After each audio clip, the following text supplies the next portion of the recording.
Furqan, Allah subhanahu wa ta'ala says,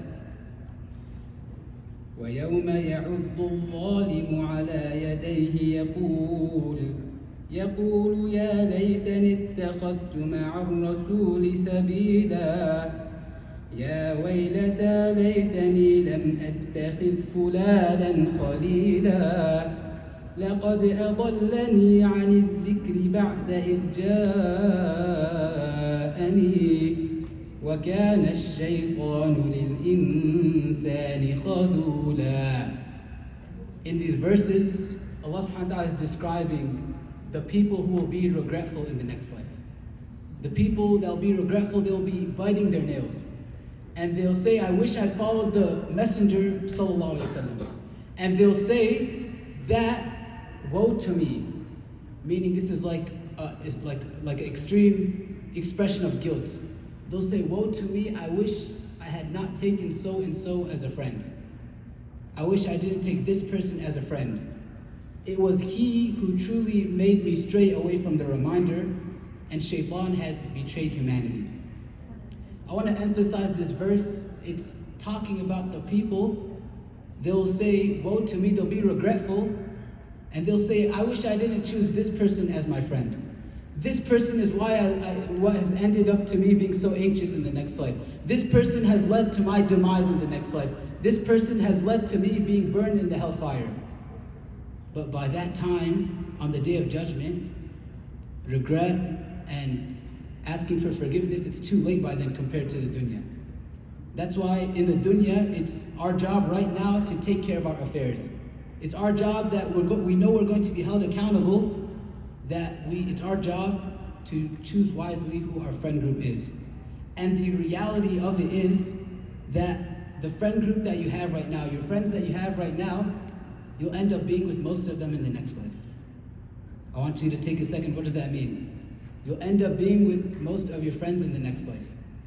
This means that if you surround your close friends, they're righteous people, then inshallah you'll be with them in Jannah. And if your friend group is a people who don't remind you of Allah, a friend group who aren't conscious of Allah, then it's likely that you might be with them in the next life as well. When I think about my own upbringing, I was born and raised in Houston.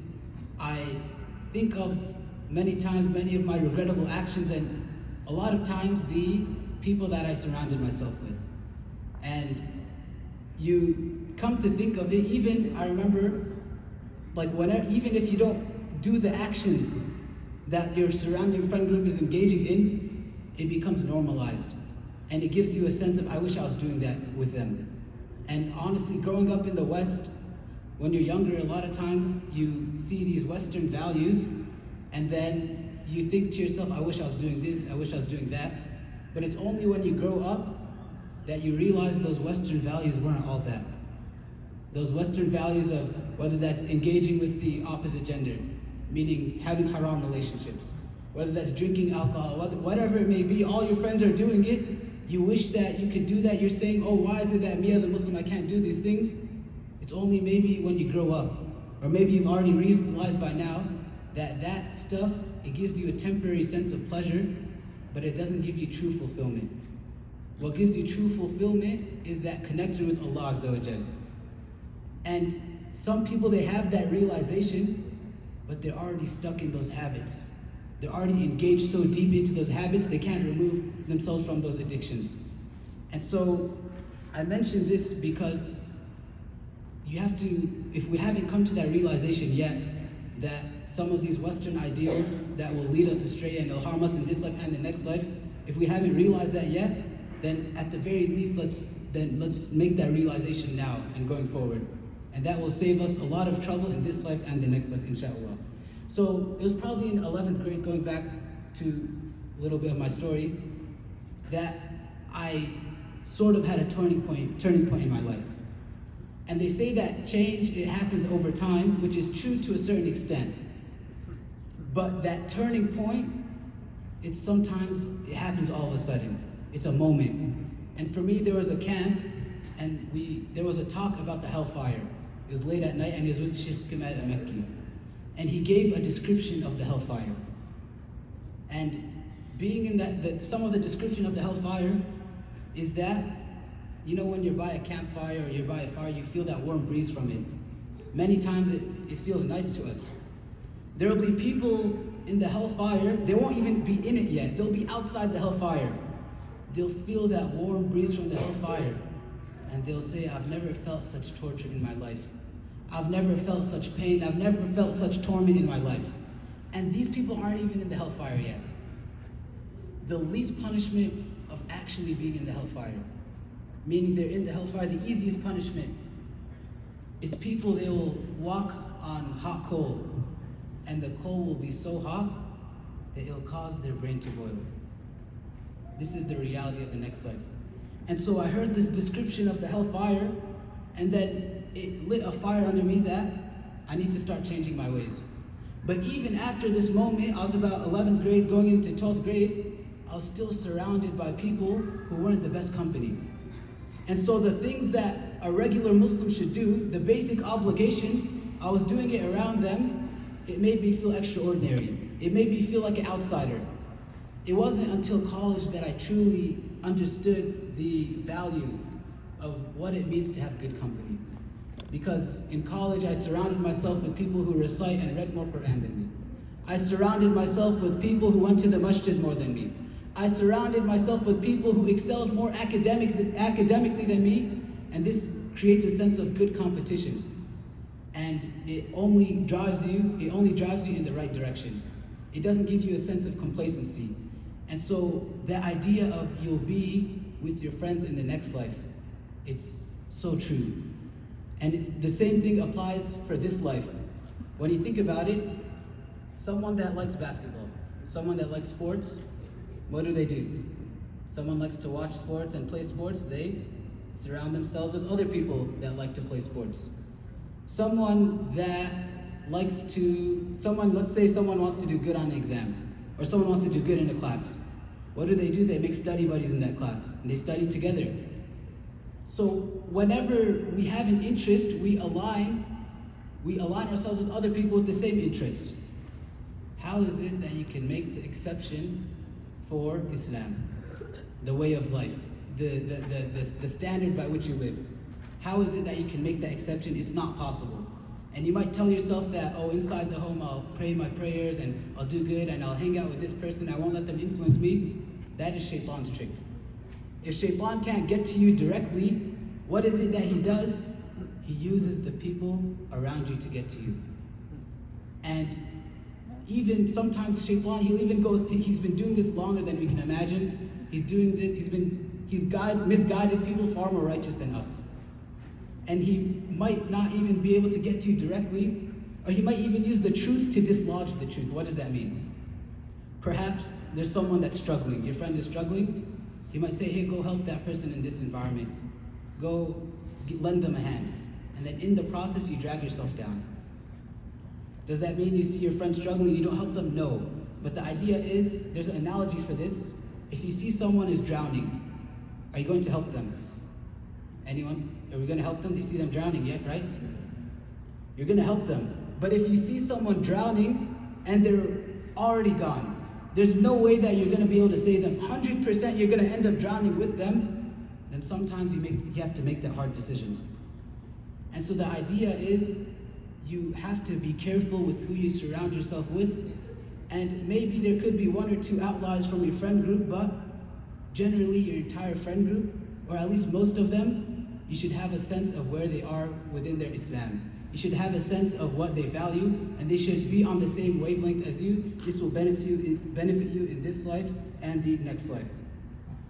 We've all heard the saying that show me your friends and I'll show you your future. Or show me your friends and I'll tell you who you are.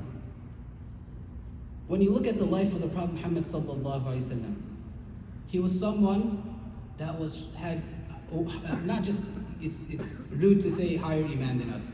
His iman we couldn't even imagine. His belief in Allah we couldn't even imagine. The difficulty he went through we couldn't even imagine, sallallahu alaihi wasallam. Even he was so resilient. The Quraysh, they offered him, they said, you want women, you can have it. You want leadership, you want power, you can have it. You want money, you can have it. Just give up La ilaha illallah. The Prophet Muhammad sallallahu alaihi wasallam, he refused. This was how strong his iman was. This is how resilient he was. Why do I mention all of this? Even the Prophet Muhammad sallallahu alaihi wasallam, who is far greater than us, far stronger than us, even he surrounded himself with the best of companions. You think of Abu Bakr radiallahu anhu, his right-hand man. Whenever he told him about Islam, no hesitation, he accepted Islam. He said, La ilaha illallah, Muhammadur Rasulullah. Abu Bakr radiallahu anhu, one day, he saw that the Prophet Muhammad sallallahu alaihi wasallam was being physically abused by the Quraysh. And Abu Bakr was not someone that was so physically strong. He went and he rushed towards the Prophet Muhammad sallallahu alaihi wasallam to defend him. And in the process, Abu Bakr was beaten to a pulp. And he was beaten so badly, he went unconscious. And his own mother, he got beaten so badly, his own mother couldn't even recognize him. That's the type of companionship that the Prophet Muhammad sallallahu alaihi wasallam, he surrounded himself with. Who are we to think that we can survive with bad companionship? Who are we to think that we can go on this journey by ourselves? The topic today was, will your squad lead you to Jannah? And I mentioned that it's most likely you'll end up being with them in the next life. And I gave a description of Jahannam, how it's so hot that people, the least punishment, people will step on coal and it'll cause their brain to boil. But Jannah, on the other hand, at the same way that Jahannam is far worse than our expectation, Jannah is far greater than our expectation as well. And it's in Jannah that there's no such thing as halal or haram. All the things you suppress in this life for the sake of Allah, you'll see it far greater in the next life, inshallah. And in Jannah, there's a description, there's a hadith that describes the person who had the most comfort, but didn't believe in Allah. This person will be asked, was the luxury, was the comfort worth it? After they're dipped just a second in hellfire, this person will say, Ya Allah, what comfort did I go through? What luxury did I see? That one split second in hellfire made him forget of all of the luxury and joy that they had in this life. The hadith continues to mention the person who is just dipped in Jannah. And this is not an ordinary person. This is a person that went through more torture than any other person, more hardship than we can imagine. This person is just dipped into Jannah. And that dip into Jannah makes them forget about all the mental pain, all the physical pain that they went through.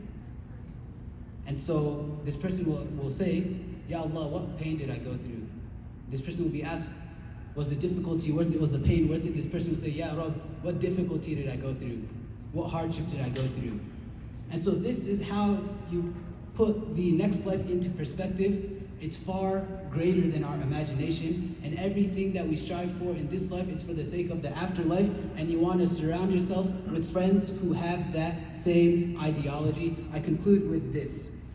There's a hadith that describes, and this is all the dream, when you're hanging out with your friends in the next life, and you'll be riding camels to visit one another, and then you guys will be given horses that don't urinate or don't defecate, beautiful horses far greater than our imagination. And you'll be with your friends and you'll be able to ride everywhere possible, anywhere that you wish to go. And this doesn't just apply for our friends here, but this applies to past generations as well. Perhaps there's the Sahaba that we love so much. Perhaps it's the Prophet Muhammad sallallahu alaihi wasallam. And there's another narration that describes the person who, these two people, they used to worship Allah together in this life. And in the next life, they'll be in Jannah, they'll long for each other. They'll be missing each other. Allah subhanahu wa ta'ala will cause their couches to come together and they'll be reclining. And they'll say, I wonder when it is that Allah subhanahu wa ta'ala forgave me. And then the other will say, it was on this night that we prayed the Hajj, or it was on this day we went to read Quran, it was on this night that we went to Taraweeh. And then they'll say, what is it? What was the key to Jannah? And they'll just reminisce about the old times. This is the dream. You want to be with your friends in Jannah experiencing this. You want to be with your friends experiencing the luxuries of the Akhirah. And in order to do that, you value the people you surround yourself with today. You surround yourself with people that will drag you to the masjid. You surround yourself with people that encourage you to pray the tahajjud prayer. You surround yourself with people who encourage you to read the Quran. And even you surround yourself Sometimes we avoid these people, but the people that put you in check. Whenever you've transgressed, whenever you've forgotten Allah, they tell you to take a step back. They correct you in a respectful manner. These are the friends that truly care about you. These are the friends that will lead to your success in this life and the next life. Jazakallah khair. Assalamu alaikum wa rahmatullahi wa barakatuh.